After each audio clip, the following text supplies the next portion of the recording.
This year marks Craigavon's 60th anniversary. Designed to promote urban living outside Belfast, the idea of creating a new city was ambitious and far-reaching. New houses and recreational spaces were just part of the project coined by the then Northern Ireland government. Our South East reporter Stewart Robson takes a look back at how it came to be and at what cost. First, let's look back at how Craigavon came into being. Craigavon was Ulster's first and only attempt at creating a new town. The scheme was once earmarked as a catalyst for creating urban living outside of Belfast, a new city built on historical and traditional land. 2025 marks 60 years of Craigavon, a place born from the minds of politicians and named after one of Northern Ireland's most famous. However, even before it was completed, it was facing its first hurdle, the name itself. While the name is good, it has rather a significant political background. Not too happy.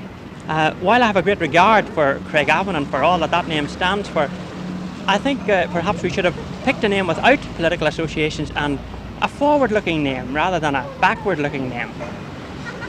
I think it's a good choice. It's a name that holds a proud place in Ulster's tradition.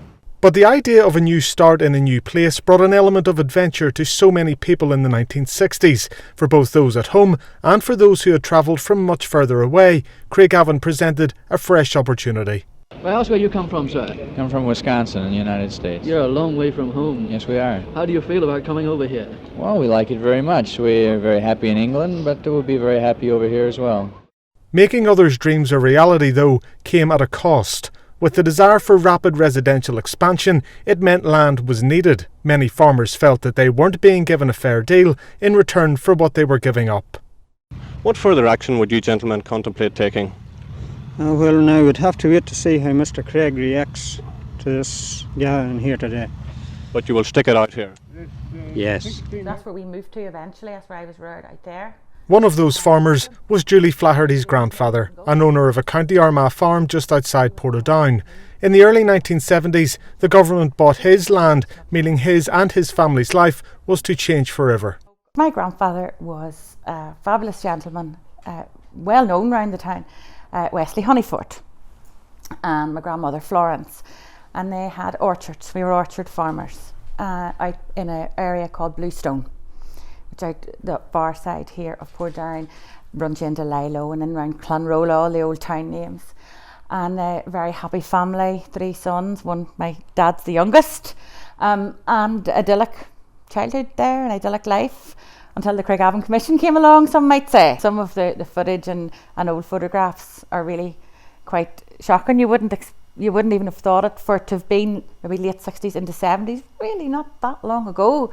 And there was lots of farmers sit-ins and gate protests and all this went on, and some refused to leave. You'll find little houses and cottages and farms dotted about even in and around the roundabouts, if you take a wee look, where they stood their ground. Funny, in our family we have seen it essentially on both sides in a way, because my father's family were vested, say Bluestone, but my mother's family, my grandfather on my mother's side of the family actually worked for the Craigavon Commission. So we sort of had a side in both. Public paths like this one were built back in the 1960s to make Craigavon more accessible by bike and by foot, and they're still being used today, linking Lurgan, which is 9 miles this way, and Portadown, which is 9 miles behind me. Bus tours even took prospective residents around the new streets for a closer look. But it wasn't just homes that started popping up. Buildings like Marlborough House, which is now being proposed as becoming a listed building, showed Craigavon was looking to the future. Craigavon Area Hospital opened in 1972 and still remains today. Meanwhile, 2 recreational lakes were created to make the area a leisure hotspot. And of course, maybe what Craigavon has become widely known for, it has no less than 8 roundabouts. It was the beginning of Northern Ireland's newest city, a modern endeavour. Judith McLaughlin is originally from the area, but has made the United States her home for more than 2 decades. Thousands of miles away, but always remembering where she's from. I can remember kind of Craigavon being, with the shopping centre and the new area there. It was very fun and very new. And it was, at that time, there was kind of an energy kind of built around how modern Craigavon was. Judith moved to America in 1998, just as the Troubles were ending. At that time, it was a very difficult, very dark time growing up in Northern Ireland. So I think for us, we wanted really a fresh start with America. So I think it's wonderful to see that things are, there's just so much peace now in the north of Ireland, and it's wonderful to see that happening. The violence inevitably stalled development. Land, even to this day, remains vacant.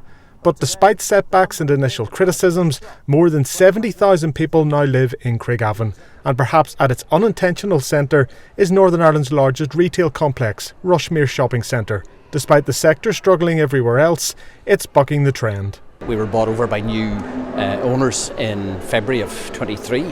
And since that, in the 2 years since that, they've embarked on a major investment in the scheme and refurbishment, spending in excess of £10 million throughout 2023, and signing up to 13 new leases in that period as well. So I think that has been key really to our success. We had 8 million visitors last year.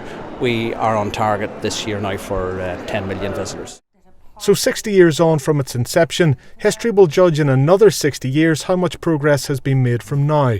For those who have lived here all of their lives, there's plenty more to offer. We have still a long way to go, but there has been an immense change in the last number of years. This part of the borough, and I'm very proud of ABC Borough, is the powerhouse of ABC Council, this particular region. And that's what it was designed to be. So I would perhaps say we're only starting to get there now.